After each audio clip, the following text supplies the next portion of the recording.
Good morning, good evening, good night, family caregivers, older persons, those who are just trying to do their best to bridge generation gaps, those in entrepreneurship.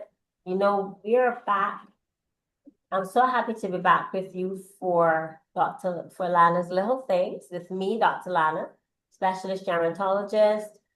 Where we talk all things, like everything, on living agelessly, I said, yes, and doing all of those things and just living life. We know that this is a senior September. It's technically the month of Alzheimer's. It is also Suicide Awareness Month. So we just bear that in mind as well.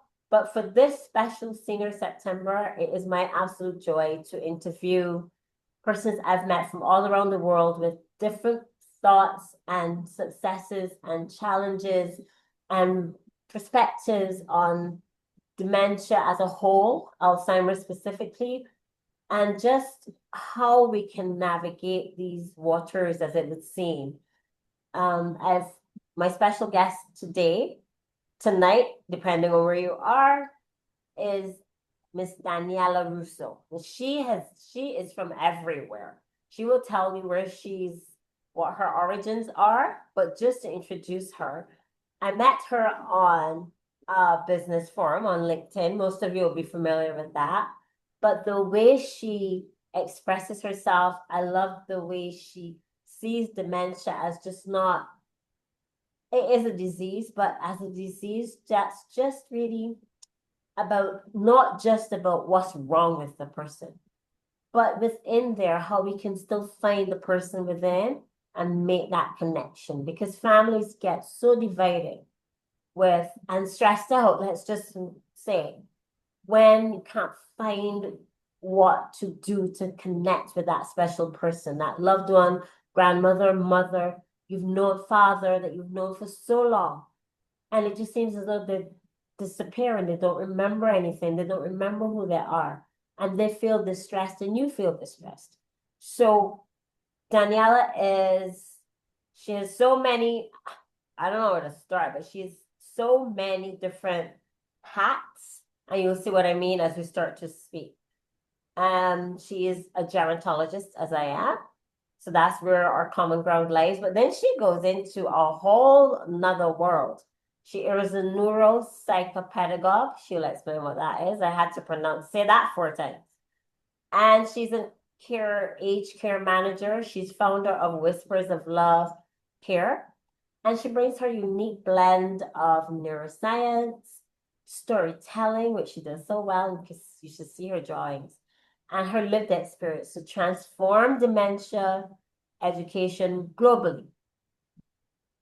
Her talks, whether she's at a convention or in just as an ordinary family meeting, remind us that true care always begins with love.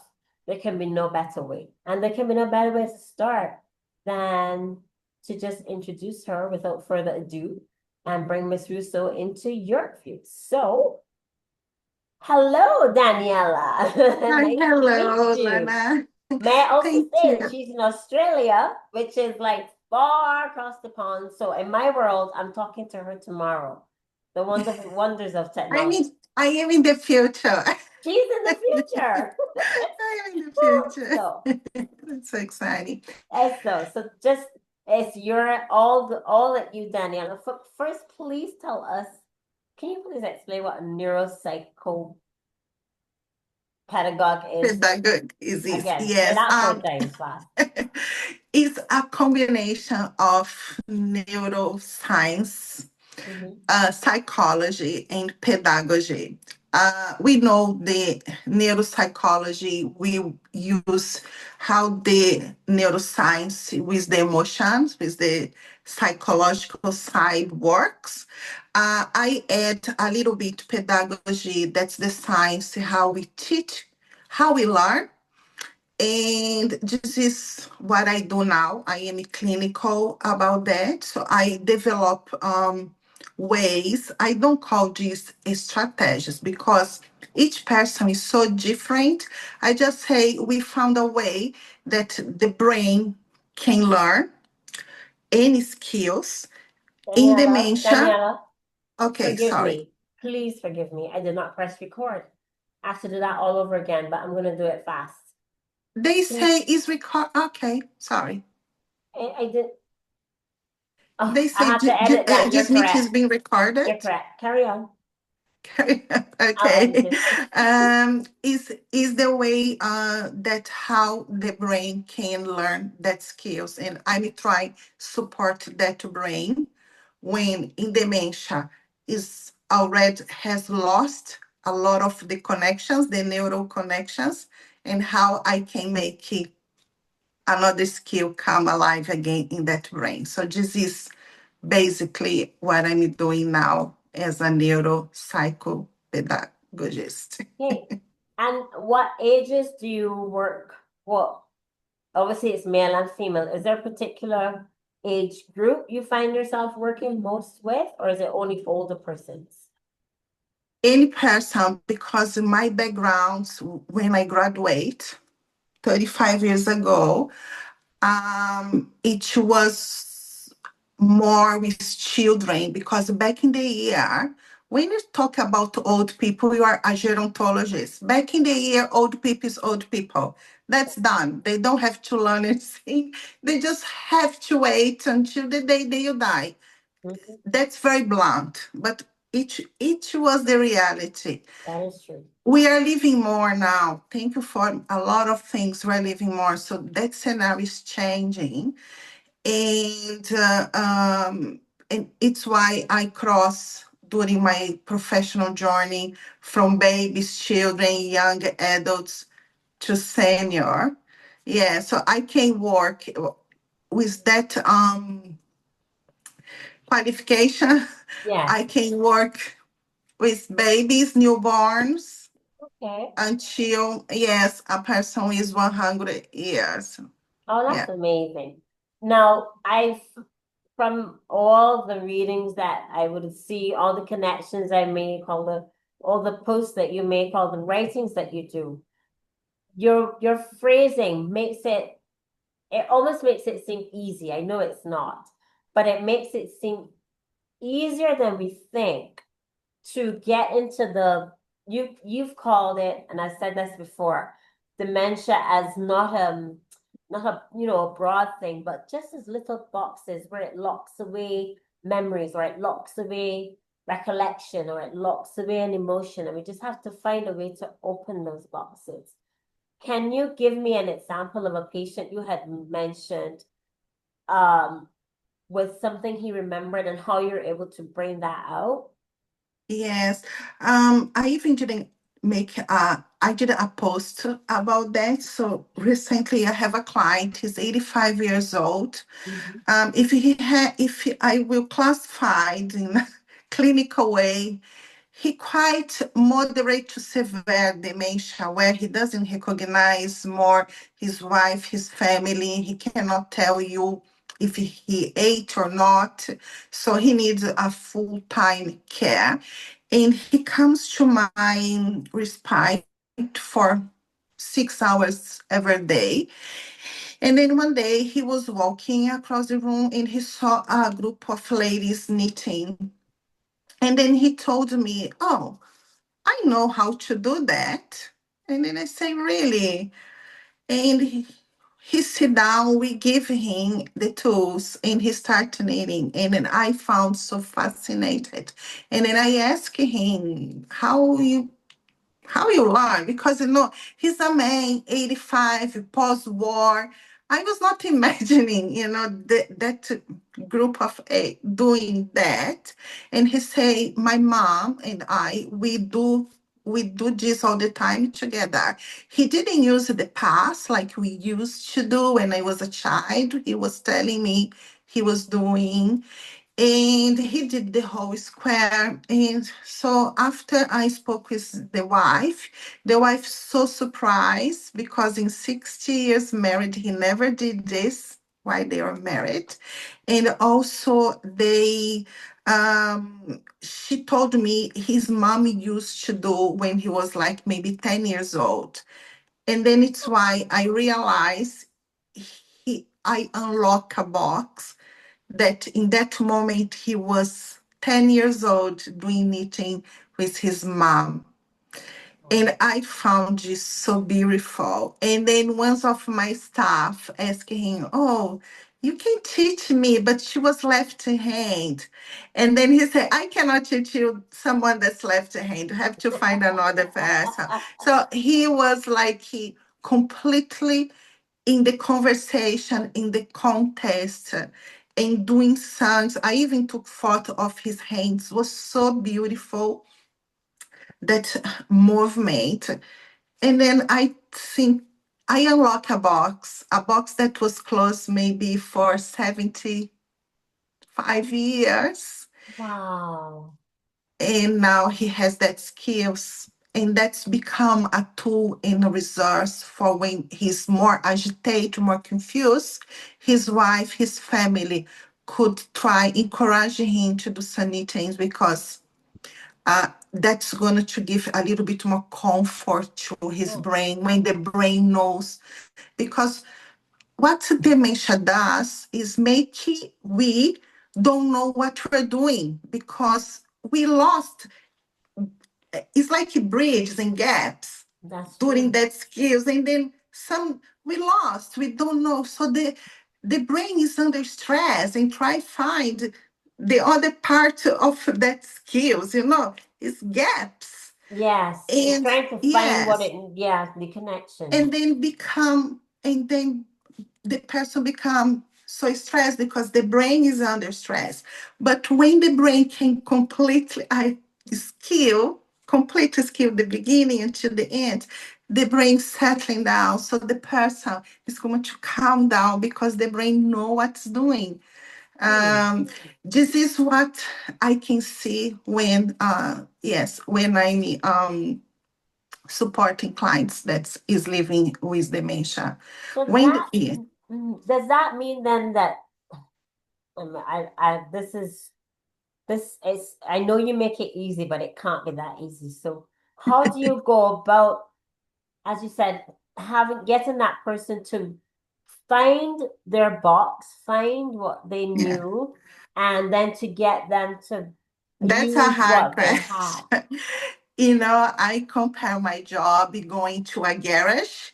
Seniors love to collect things. So you go to the garage, it's a full of box, no label, No label. and then I have to find something there. So it's how I see myself. I might have luck. I think almost the time is luck, but it's the connection. Yeah.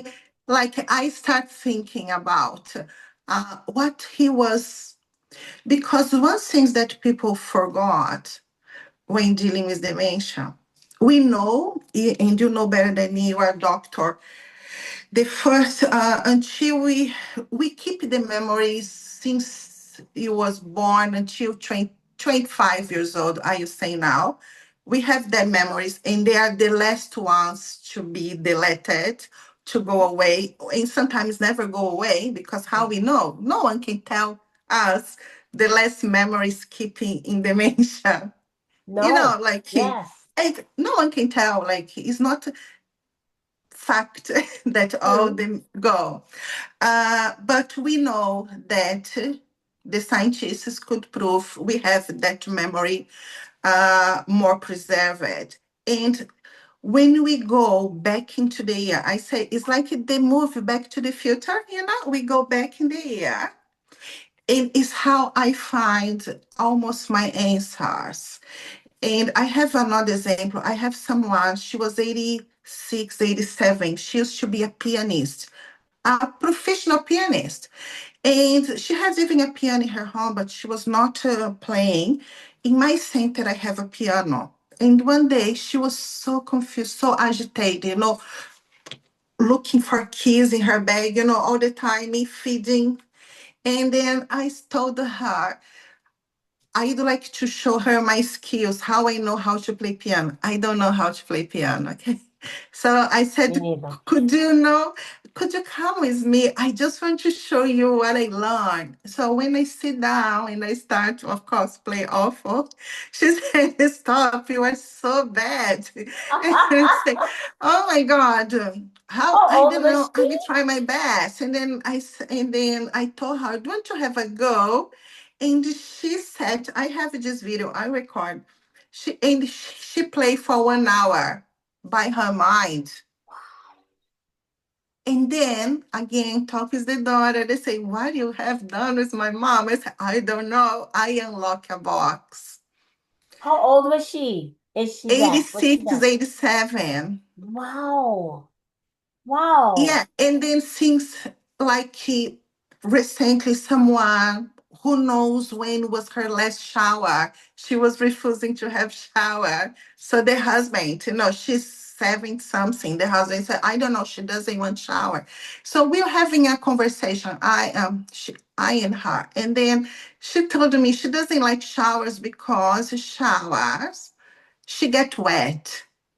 But she doesn't tell me I'm not going to shower. It was out of the blue. I didn't ask her why you don't shower. We were talking about showers and things like that. And then I told my staff, let's start in making water be more pleased for her. So we start doing nails. She loves nail polish nails. So let's soak her her fingers in a water. And then I told her we have to do a facial massage. So we have to wash the face to apply the creams. And she liked that. Next week, the person that do her personal care just told her, let's go have a shower this morning. And she say yes. And she goes. Wow. So what do you It's tell not magic. families? It's Mhm. connection. It is Sorry. connection.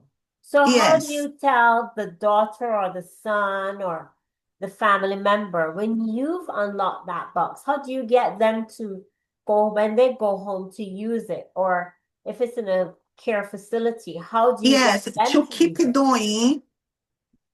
Yes, they have to keep doing this at home to um a lot of activity with water just to keep remind the brain that safe the sensation from the water is good, like it's not painful, it's not scary.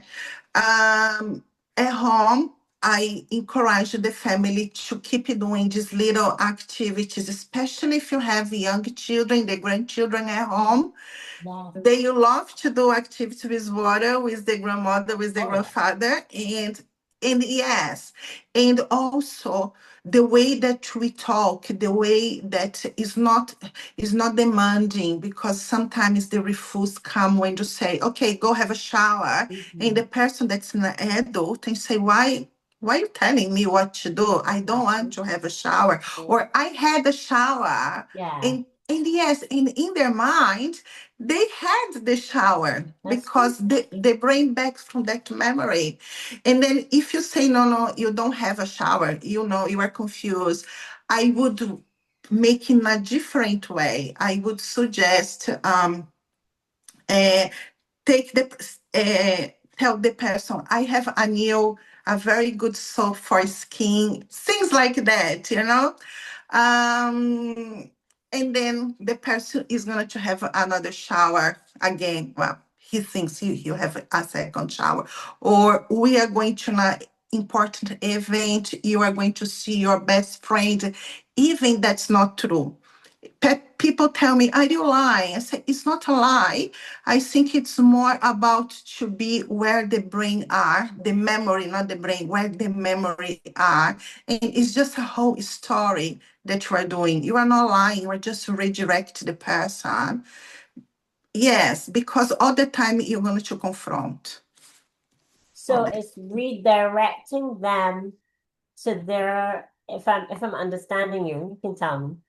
You're Yes. redirecting them to their um best memory or their truest memory or their happiest memory or which or just whichever memory you find you get? Each has a memory. You have, yes. You know, when that I make that post of level of dementia they are, you have to find where they are.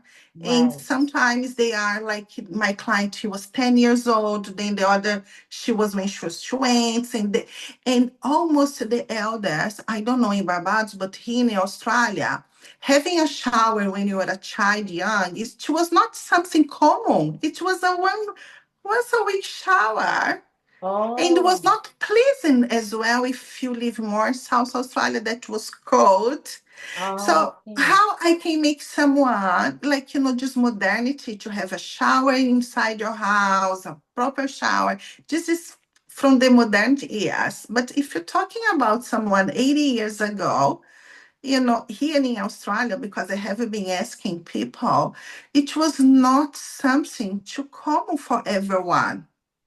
And then Oh, how you want to apply, because then as a carer, I grew up with a nice bathroom in my house, and my mom make me have a shower. Especially in Brazil, we have showers 3 times. in Barbados, same You because it's cannot too leave hot. the Yes. house without a shower in the morning. Okay. And then how I can tell, how can apply that my way to do things with someone that when his memories, the first 20 years of memories, shower was not the important. Shower was not part. Yes, yeah. And then people want to fight against that. Then is yes. So you have to see where they are in that memory, in that moment. And then you conduct. Now, does it matter? Okay, there are people who we know more women live longer than men, so you're going to find you may Yeah. have more female clients than male clients. Generally, that happens, I guess, around the world. Mhm. But is there anything you would say that separates, that you find that males connect with more than females? Or is it just because our brains are so complex that we have to look to find where we see that person? Now, has clearly biological difference in Yes. dementia. You can see that. Mm, Um, Generally, my clients that they are male, they don't like to talk too much. They don't like to social interact too much. well, mhm. And then I always go where their strengths. They love to tell me about the efforts in life, like they where they working, what they achieve. Like they Right. love to fish, how they fish. The biggest fish, that is main word, okay? Yeah. And they have, I tell my staff in the family, they have, I call male energy that's so different from the female energy. My clients, my woman clients, if they sit in a table with coffee, biscuit, and tea, they chat for 5, 6 hours. That's Men's, no. They start looking at me so boring. What now? What I want to like? What's going to happen? And then I tell my staff, this is the male energy. It's physically. They have to walk. They have to do something. If they are in a really walk wheelchair, they have to feel that breeze of the wind comes to their face. They have to have right. a different emotion, Yeah. adventure, because this is biological. The man was prepared to hunt, to That's explore, yeah. to protect. Is why physically they are more strong. Anything like we know you're better than me, a doctor, biological, how they are different from woman. And then Wow. if we cannot put everyone in the same basket and treat the same, because then you are not going to be successful. And I try, yes. Wow. Well, that is way more complex than doing a mental status exam that I would have to do, or how you assess persons. Your work is not psychological, and yet it is. It's not quite teaching, and yet it is. And it's still, family oriented and person oriented, individual. What would you say as we wrap up would be the one thing you would like families to, well, feel better about and to find a way because they can't all get to you, but how would they you what would you suggest is one way or two ways that families can make an effort to connect? Yes, going through the connection. First, I tell the families, you have to heal yourself before you care about someone. You cannot care someone about with dementia that you have too much things that was never treated in life during that relationship. You have to heal that. And with dementia is a good time for forgiveness. Also, True.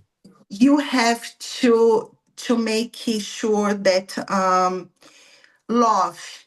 I'm not talking just about love like love as a human. We are the only animals that we need each other all our life. Yeah. You know, we need and we're project to care. And we have to find that love, that empathy. If the family can find that, it's going to be not easy, but it's going to be this less bump you're joining in dementia. Love is the Wonderful. key. And Love well, is the that's key. a wonderful place to end. Love is the key. Thank you so much, Daniela. Wow, Thank you. what a session. So we'll know where to find you in the link below. Don't worry, everyone. Good morning, good Yes. evening, good night. And from Australia, from Barbados to Australia, from my heart to yours. Mwah. Thank you so much. Thank Bye bye. you.